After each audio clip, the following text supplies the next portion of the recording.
All right. Well, I want to thank everyone for coming out to the RSU MayDay celebration. I know it's early on a Saturday morning, so we appreciate you all, making sacrifices in your sleep, which is certainly a poverty that capitalism has inflicted on us. I want to just do a brief introduction of our first speaker. Paul Talley is going to be speaking to us on the Haymarket affair, which of course is what inaugurates our very celebration of May Day in the first place. I'll let him go into the details of that though, but I wanted to read a little information I put together on Paul. Paul Tully is currently attending UVU, majoring in political science with a focus on international relations with a minor in philosophy. He has been on the dean's list since he started at UVU. Paul has protested the Republican National Committee in Minnesota and also the Democratic National Committee in Colorado 2008. So, we know he's one of the good guys, and he's protesting the Democrats too. In addition, he's been to Pittsburgh to protest the G8 meeting last year. Tully is an anarchist who follows Bakunin's ideas and hails from a small town called Bahan in Texas, where he graduated from high school early with honors. Paul has been a member of RSU since February, but has been a principled participating member far longer than that. In fact, we all have a special term for Paul. Paul's principle is that he doesn't do a lot of voting, and so we have a special mark in our book, which means ABP, which means all but Paul voted so unanimously. So we don't consider him a wrecker. This is very much the sentiment behind the RSU being non-tenancy. He's visited the Haymarket Square in Chicago, and that's where he started his history behind the event. So let's all put our hands together for him, and he'll kick us all off on this event.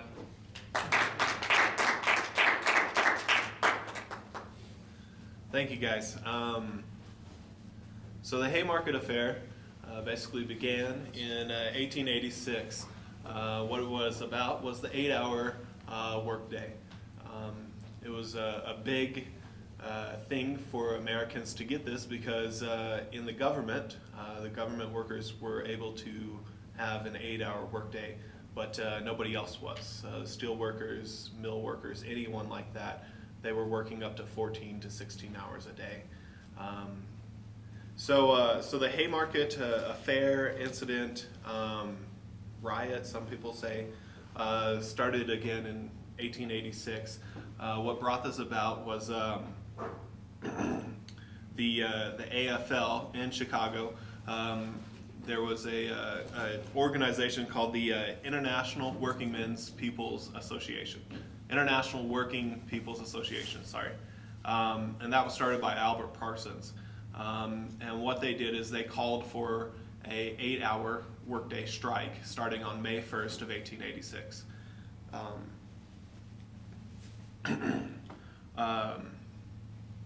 But what happened afterwards is that 8 men were tried that were innocent, and 5 men were killed. All of them were anarchists. 6 of them were German-born, and 1 was an American-born, and the other one was from England.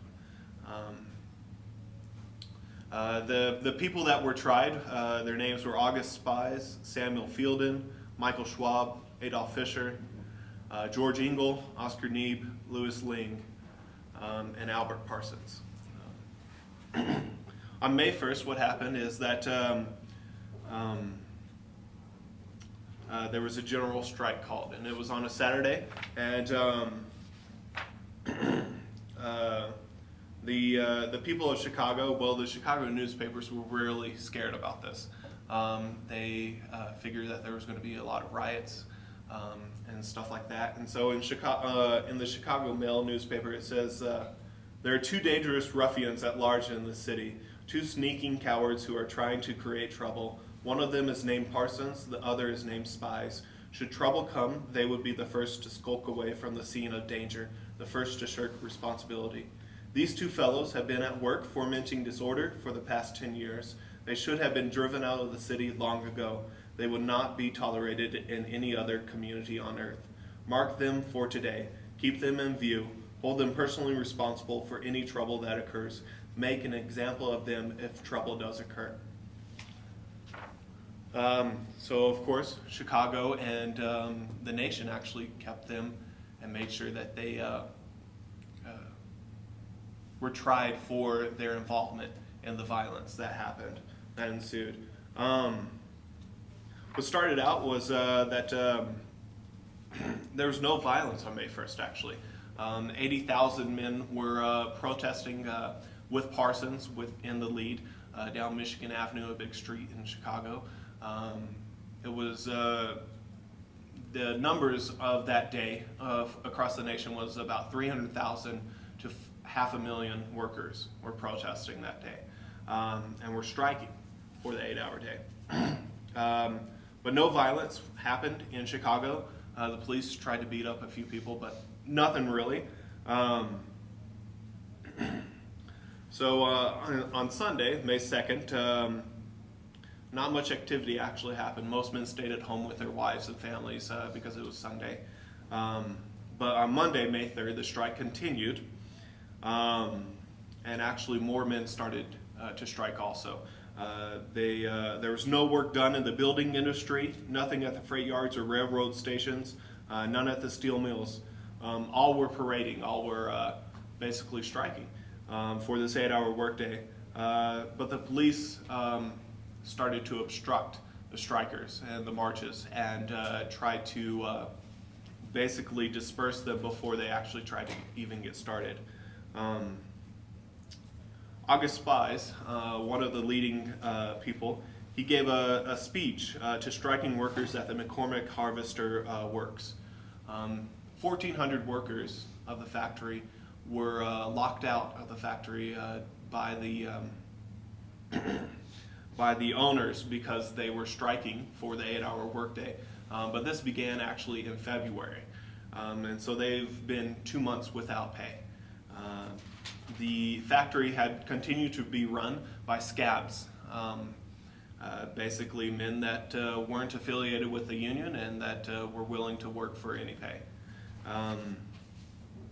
Halfway through Spies' speech, the shift ended at the factory, and so the scabs started to come out. It was about 500 men that Spies was speaking to that were striking workers, and they decided to attack these scabs, and they pushed them actually back into the factory because they were so scared of them. The policemen didn't know what to do. They were greatly outnumbered. They had about 140 in their numbers, and so they, instead of trying to disperse the crowd, they just started shooting. The strikers, the police fired guns into the crowd, and Spies thought that there was a lot more that were killed, but the report said that there was only one striker was killed and several were seriously injured. But no police deaths and only 6 injuries. So basically it was very one-sided. So a meeting was scheduled for the next night to protest this, the innocent murder of these strikers by the police. It was convened. Spies and Parsons both got together and basically set up this meeting, and they made up flyers to go out. 20,000 flyers actually, and Spies looked at the flyer, and it said, "Working men, arm yourselves and appear in full force." And Spies didn't like that. Spies didn't want to have violence. He said that he wouldn't speak unless that was marked off. And so a few hundred actually got out that didn't say this, but most of the majority said, "Working men, arm yourselves." Because basically it was a battle between them and the policemen. So on Tuesday, May 4th at night, at about 7:30, 1,200 men came to the meeting in Haymarket Square. First it was Spies, Augusta Spies to speak, and then it was Albert Parsons, and then Samuel Fielden.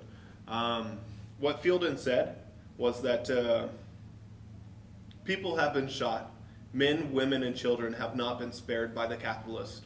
You are called upon to defend yourselves, your lives, your futures.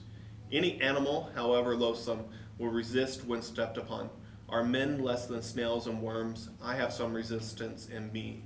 I know that you have too.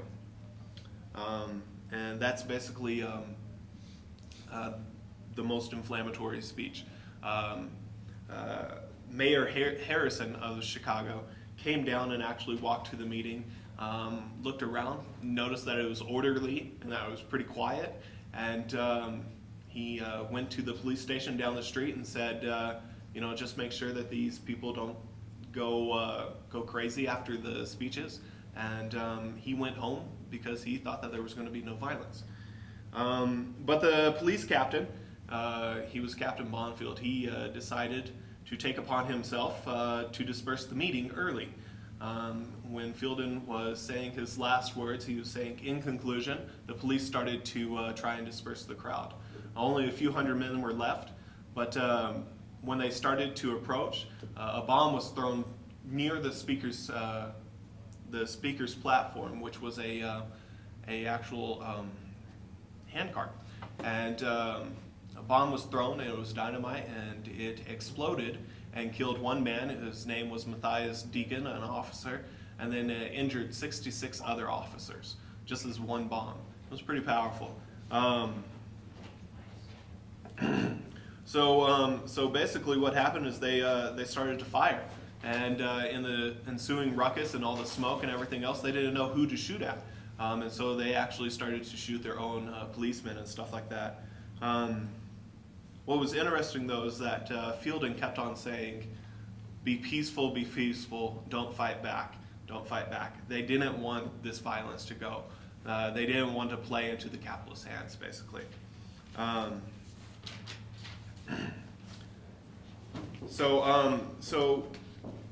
The people, basically, of Chicago all knew that it was anarchists that did this. They wanted these anarchists to be tried, and even before the trial started, most had already decided that they were guilty of this. Again, the 8 men that were called in to trial, Augustus Spies, Samuel Fielden, Michael Schwab, and Adolf Fischer, all got caught on May 6th by the police. George Engel, Oscar Neebe, and Louis Ling joined them shortly after. But Albert Parsons was still free. They couldn't catch him, and he turned himself in at the court date, the beginning court date, because what he said was, they will kill me, but I could not bear to be at liberty, knowing that my comrades were here and were to stand trial for something for which they were as innocent as I. It was a group indictment, basically meaning that evidence against one was evidence against all. This shows the injustice that our lawful and justice society did against these men. They were all individuals, but they were all tried together. Rudolf Schumbo, he was actually caught and brought into the police station, but was released and later fled the country, and it has been suggested that he was the one that actually threw the bomb. But he wasn't in the country, and so they couldn't bring him back in. Another man was going to be tried with them, but he turned state evidence against these people, and basically didn't keep to his ideals of anarchy. But the opening statement of the prosecutor, this is what he said. For the first time in the history of our country, our people on trial for endeavoring to make anarchy the rule, and in that attempt for ruthlessly and awfully destroying life. I hope that while the youngest of us lives, this in memory will be the last and only time in our country when such a trial shall take place. The preachings of anarchy by these defendants hourly and daily for years have been sapping our institutions, and when they have cried murder, bloodshed, anarchy, and dynamite, they have meant what they said. And of course they meant what they said. that's what their ideals were. In a country that claimed free speech, it wasn't really free speech. They were tried for their ideals. And also, this wasn't the last trial of innocent anarchists. There was also Sacco and Vanzetti a few years later.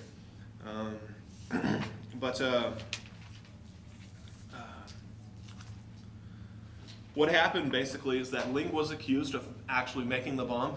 He was known to make bombs and give them away to protesters and stuff like that, but he was not actually even at the Haymarket affair. And it was never proved that it was one of his bombs that actually exploded. Engel was at home with his wife, but he was accused of basically conspiracy of making this meeting go about on May 4th. Fisher had been there earlier, but he had left before any violence had taken place. And Oscar Neeb, he was really actually an unfortunate man because he wasn't very smart and he wasn't really known in radical circles. But he was found at the radical newspaper, I'm going to try and pronounce it, Arbischer Zeitung. I don't know. It was basically known for its radical speeches and talks and stuff like that. And actually, in one of the Chicago newspapers, The Alarm, there was a article telling how to make dynamite into a useful bomb. And so basically, it was well known within Chicago and within the other within Chicago that there were bomb-making anarchists. But Neeb, he was basically found in this office on May 5th, and he had 2 guns on him and a sword, and then a red flag in his house, and so basically they figured he was one of them too. So basically the judge had already decided, he knew what he was going to say, but the closing arguments for the State Attorney General Grinnell, he says, law is upon trial, anarchy is on trial. These men have been selected, picked out by the grand jury, and indicted because they were leaders. They were no more guilty than the thousands who follow them. Gentlemen of the jury, convict these men, make examples of them, hang them, and you save our institutions and our society. So again, it wasn't really about what happened at the Haymarket Square. It was about their ideals. So on August 19th, the case went to the jury, and they deliberated for 3 hours, and then they came back with all guilty. What happened was that Spies, Schwab, Fielden, Parsons, Fisher, Engel, and Ling were sentenced to death, and Neeb was sentenced to 15 years in prison. On November 11th, the day before they were going to be hanged, Ling committed suicide by a dynamite cap in his mouth, and it actually didn't kill him. It just blew off half of his face, and he suffered for 6 hours until he died.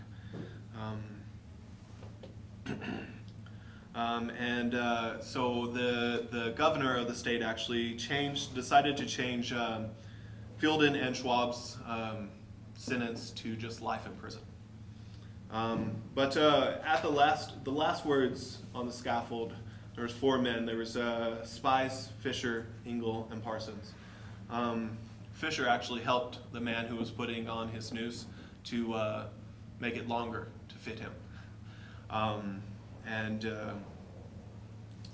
But Spies said his last words were, there will come a time when our silence will be more powerful than the voices you strangle today. Fisher said, hooray for anarchy. This is the happiest moment of my life. Engel, hooray for anarchy. Parsons, he said, will I be allowed to speak, O men of America? Let me speak, Sheriff Matson. Let the voices of the people be heard. Oh, and then the trap was sprung, and the 4 men were dead.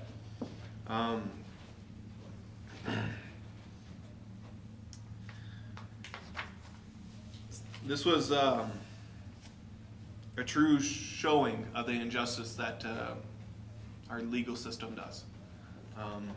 But it was later reviewed by the governor, the elected governor of Illinois in 1892. His name was Peter Algred, and he decided that declaring that the constitutional rights of the defendants had been violated, that the trial was unfair, that the evidence was in large measure perjured or improper, at the cost of an extremely promising political career. It was ruined by his decision. Algred pardoned Neeb, Schwab, and Fielden, who were still in prison, on June 16th, 1893. So at least 3 men were pardoned of their innocence. But what later happened was in 1889, the American Foreign League, the American Foreign Workers League President Samuel Gompers wrote to the Second International, which was happening in Paris at that time, and he wanted them to protest with the Americans for the 8-hour working day. So the first point that the Second International decided upon was that it was for the 8-hour International Working Day. And then the second was to honor these 8 men that had been tried. So May 1st, 1890, it was the first MayDay, universal MayDay. 24 European cities, also in Cuba, Peru, and Chile, they striked, and also in America. It has grown now to be an annual event. In Mexico City, actually, they're probably one of the biggest protesters on MayDay, and continue to this day, because they really honor these 8 men. And that's what we really need to do, is honor these 8 men that were tried for their ideals of anarchy, not for committing any crime. So thank you.